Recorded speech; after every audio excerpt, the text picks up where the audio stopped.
Hey everybody, this is the complex circuits ed puzzle. I thought we'd start with going over series connections and as well as parallel connections. So a circuit diagram, or the ones we should become familiar with, are kind of oversimplified, and they really just show, for example, over here with the series circuit, a battery symbol, and then we oversimplify them at the beginning, and certainly in high school, and we just show like resistors, and we kind of practice finding current that leaves the battery and flows through each resistor, and we kind of analyze the circuits a little bit. So that's why they're just kind of resistor pictures often. All right, let's jump into the review part. So series. So series circuits. Series circuits are like this picture right here. There's the battery symbol, and then there's a loop for current to flow. And you see when you leave the battery here, current starts to leave. Current I starts to leave the battery, and it flows through the first element. It's being pushed by the battery, really. And then it flows through the first element right into the second element and then back to the battery. So we say they're connected in series, or there's one loop here, one loop present. There's advantages and disadvantages to this type of connection. So anyway, how we analyze circuits, and let's review these kind of three things here, is we usually find total resistance, and then we're able to find the current that would leave the battery. Again, let's review those 3 points. So resistance, you add the resistors up. So this would be super easy with this one here. You would just say 2 plus 2 is 4. This 12 volts over here is the battery. So we would just add up the resistors, and we'd say 2 plus 2 is 4. Simple. Current is the same everywhere. So if I took an ammeter and I were to put it in here in the loop, or if I were to put it after this device, whatever it is, maybe it's a light bulb, something like that, and I would be able to read the current there, there's only one loop. So the current is the same everywhere. So this is just saying it's the same in element 1 as it is in element 2, and so on. It's the same everywhere. There's only one pathway, one pipe. As far as the push, now what happens with the push, the voltage, or what the battery is doing, is it's getting split up. So some of the push is used up at the first element, and then the rest of the push is used up at the next one, or if there's multiple, the push is kind of split up into various locations, but it will add back up to what the battery has. So if we wanted to practice real quick with this one, we would just say, all right, let's find total resistance. So we'd say resistance total, and we'd say 2 plus 2, and we'd have R total is 4 ohms. We'd then quickly define I, we'd just do a V equals IR, Ohm's law. So we'd say 12 equals I4, put in the total resistance. So if we do a quick math here, we'd see I is 3 amps. So 3 amps of current leaves the battery. So if I wanted to analyze this circuit, I know how much current is going through the first resistor. I also know, because it's series, I know how much current is going through the other resistor. We could use this information to find then how is the voltage, that 12 volts, split up. And the key, again, is you just do a little Ohm's law at each resistor. So things that we would typically solve for would be total resistance, current leaving the battery, and then what is the voltage drop at each location. And then sometimes we talk about power, but that's really just a calculation. So if we wanted to find the voltage drop here and here, we'd say, what is the change in voltage? V equals IR. We'd just say, well, I know the current getting to this one, it is 3 amps, and it's a 2 ohm resistor, so that's 6 volts are being used up at the first device. I can then do the same math. Since this is the same resistor, I'm going to get the same exact number, and those 6 volts will add up to the 12 volts that the battery had to offer. You could just also, it's kind of like a puzzle though. Some people like this, like a Sudoku or something, or however you say that, sorry, where it's kind of like a math puzzle. You could have also then found the voltage drop at the first one and just know that whatever's left will be the drop at the second one. So you kind of can get good at this stuff, and it becomes more clear. Let's take a look at the parallel ones. So parallel circuit, a little bit different. You notice the 2 elements are parallel to each other, so there's more than one pathway. So current does leave the battery, but it's going to split.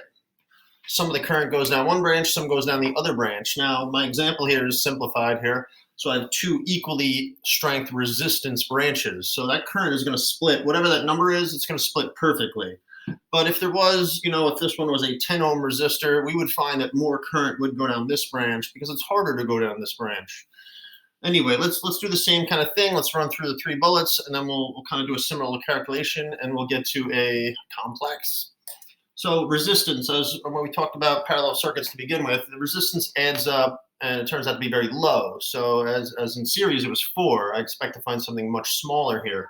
So let's do those calculations. So we'd say 1 over the resistance that we're looking for is 1 over 2 plus 1 over 2. So that would be 2 2's. And we do have to take the reciprocal of that. But in this case, it's 2 over 2. So it's going to be 2 over 2. And that is just 1. So 1 ohm of resistance. Now, I know it sounds weird that the total resistance is just going to be 1 ohm because you've got a 2 and a 2 in this circuit. How could the overall possibly be less than that? It is because there's multiple pathways. The push is pushing down multiple branches. The pipe is sort of splitting and has options. Anyway, so we get 1 ohm of resistance. So if we wanted to find current that left the battery, we would just then need to do a V equals IR like this. We'd say 12 volts. The battery has 12 volts. What current if the total resistance is only 1 ohm? So if total resistance is only 1 ohm, we do our math here, and it looks like 12 amps flows around this circuit.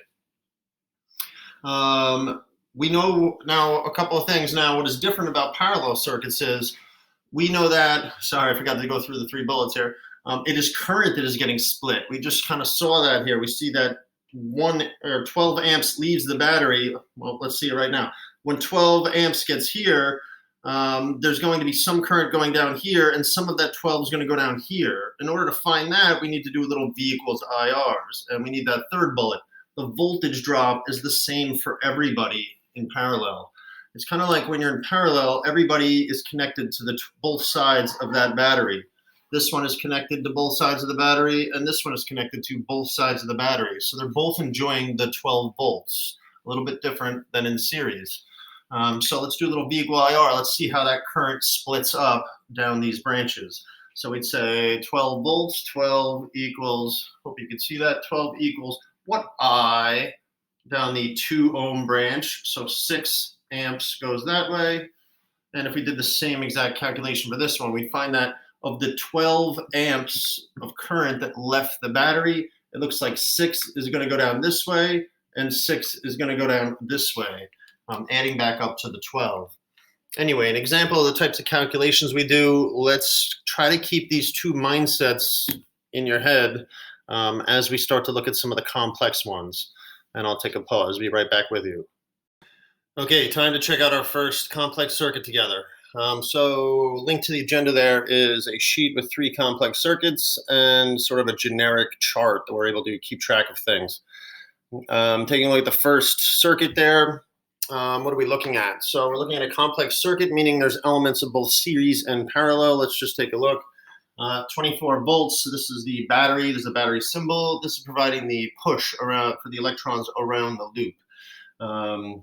It's providing the potential difference across both sides of the battery, which in turn provides this desire to go around the loop, if you will.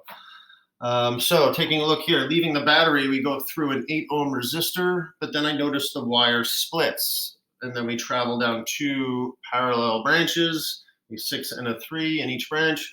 And then it comes back together, so just 1 wire again, and then goes through a 12. So to just take a look at the elements in the circuit there, which type of connections do we have? I would say it looks like we have an 8 in series with a parallel section, in series with a 12 is one way to look at it. The 6 and the 3 are in parallel with each other. So what we're going to do is we're going to take a look at total resistance, which will then help us figure out how much current leaves the battery, and then we'll be able to kind of analyze the entire circuit for current and voltage at each location. To take a look at the chart here, so we'll find total resistance, do that in just a moment. But just to speak about voltage, according to the series rules, voltage from the battery gets kind of split up a bit at each element. So that's going to happen here. There's going to be a voltage drop here, there's going to be a voltage drop here, and a voltage drop here. Things that are in parallel with each other, they have the same voltage drop, because again, it's sort of like they're both connected to both sides of the battery, like we discussed earlier. So voltage drop here, these will enjoy the same voltage drop, they're in parallel, and then a voltage drop here, because in series, the voltage drops at each location. To take a look at current, what's happening with current? Well, a certain amount of current will leave the battery, and I use that term a lot, the current leaving the battery. It's kind of the total current. So it leaves the battery, all of it goes through this 8 ohm resistor, but it does split. So we're gonna have some current, because things in parallel, current splits up and adds up to what left the battery. So some current will go down this branch. I happen to, look, more is gonna go down this branch because it's a little bit easier. 3 ohm is a little easier than a 6 ohm, but regardless, it's gonna split and then come back together, and then all of the current, so whatever went through the 8 is now back together again and is gonna go through the 12. And then power, we just kind of calculate power at the end. We just do this column times this column, because this is voltage and current, or V and I, and power, one way to solve for power is I times V. So it's the flow times the push. We'll figure out the power usage, or the power, or the rate of energy consumption, power.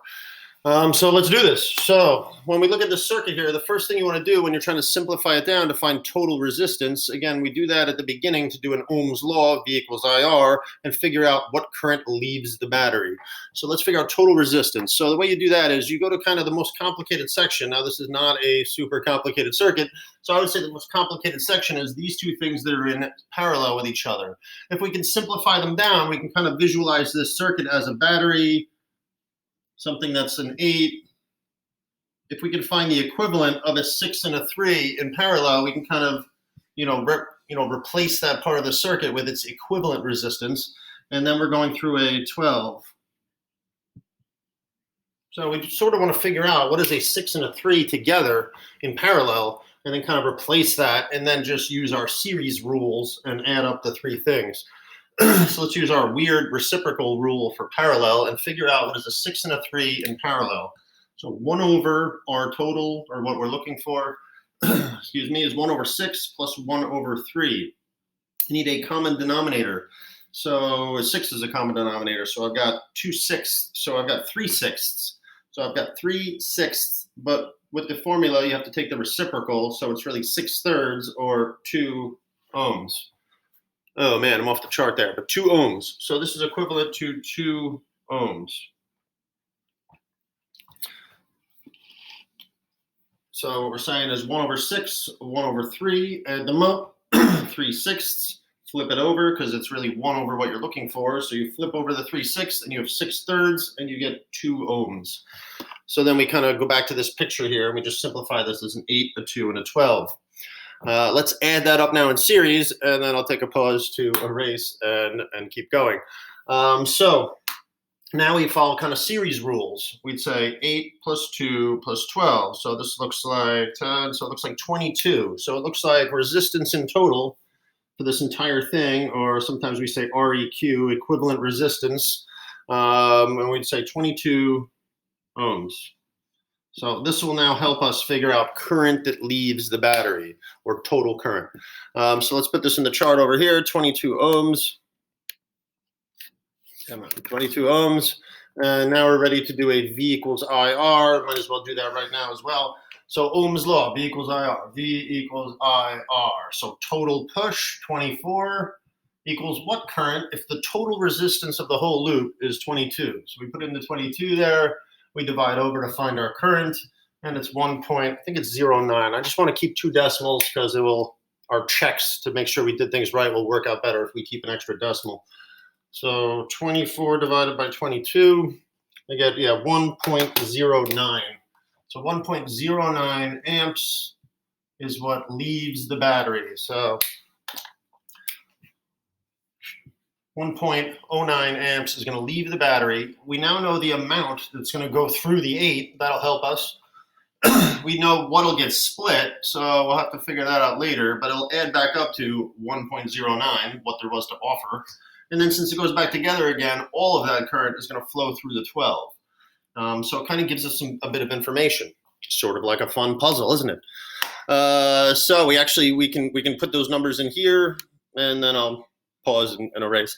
So through the 8, I've labeled kind of resistor, the first 8 as number 1 here. So current moving through there, since it's the only thing kind of in the loop from the battery, it's going to get the full current. So 1.09 amps. We know it's going to split, so I know what's going to go through the 6 and the 3, number 2 and number 3 as I've labeled them. The 6 and the 3, I know that this box and this box are going to add up to 1.09.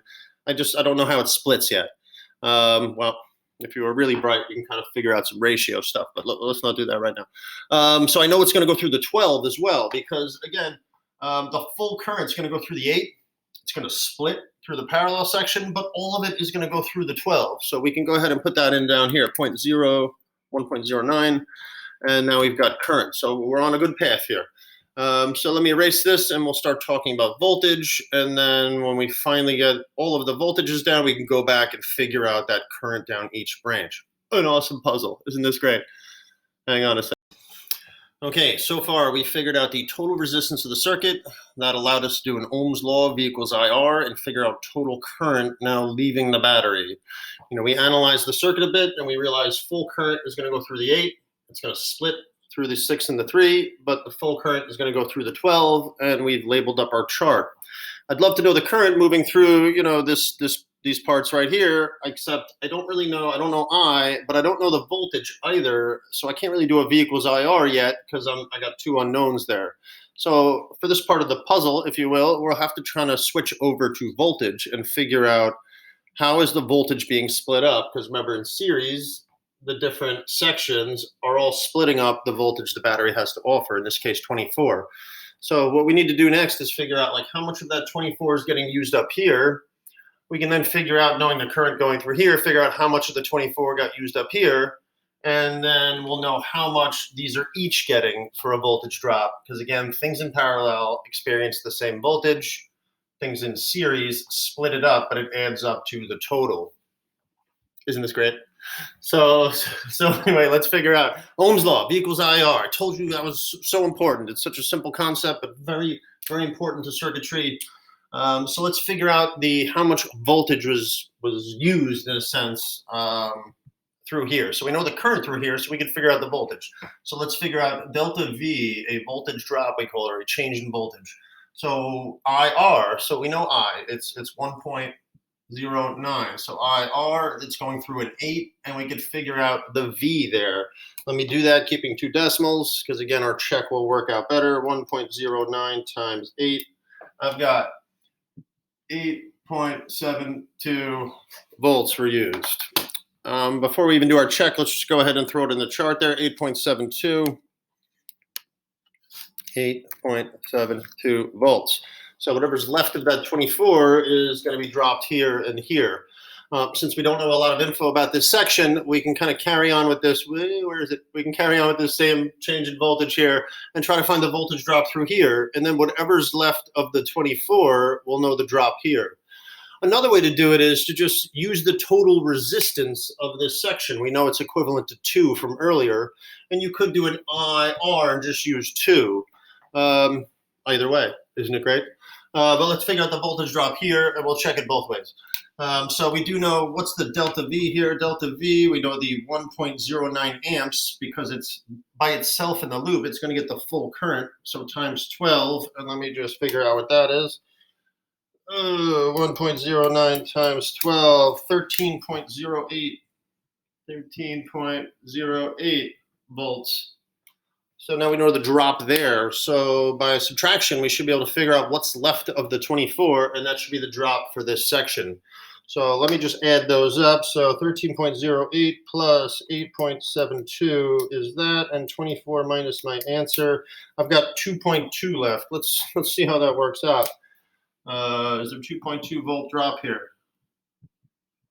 So the other way to check that out would be to do a V equals IR. Let's do a delta V for this section here. Delta V is the 1.09 getting to an equivalent of a 2. Just doing a check now. We kind of know the voltage drop that these are getting, because the 3 voltage drops have to add up to 24.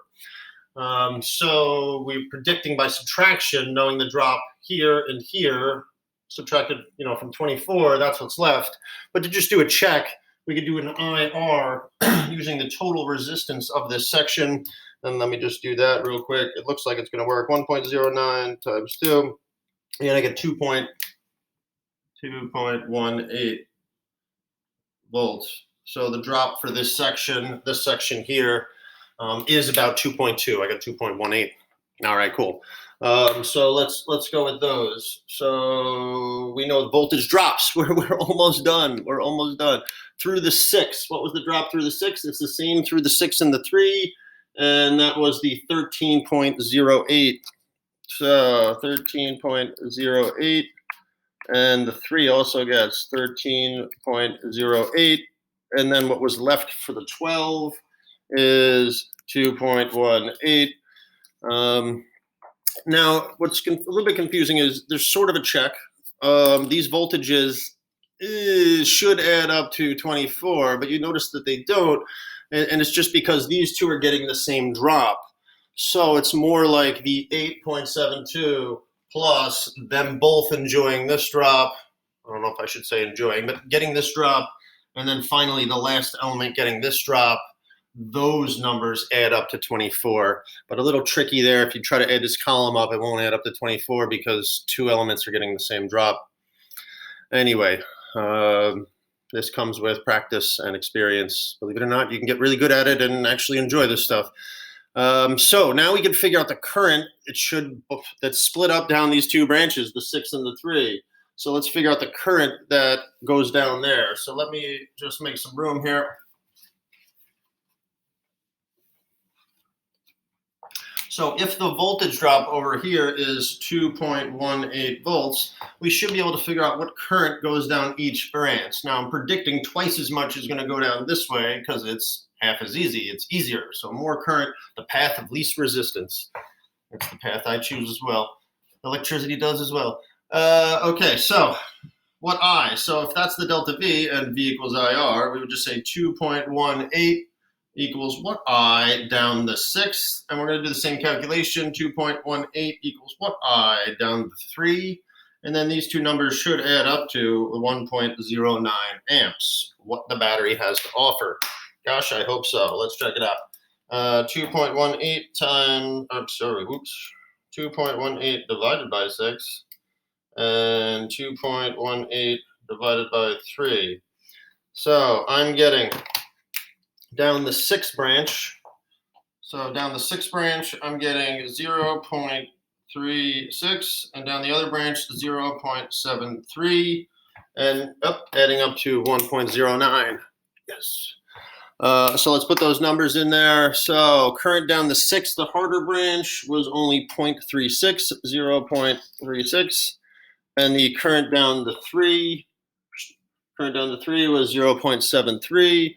0.73, and the check there is just that the current that goes down the two branches that gets split has to add up to the current that left the battery.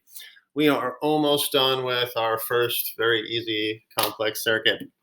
Follow along? You good? So power is just calculations, and there is a check on that. You can do power check as well. And let's just figure out the power column. So it's just I times V. So 1.09 times the 8.72.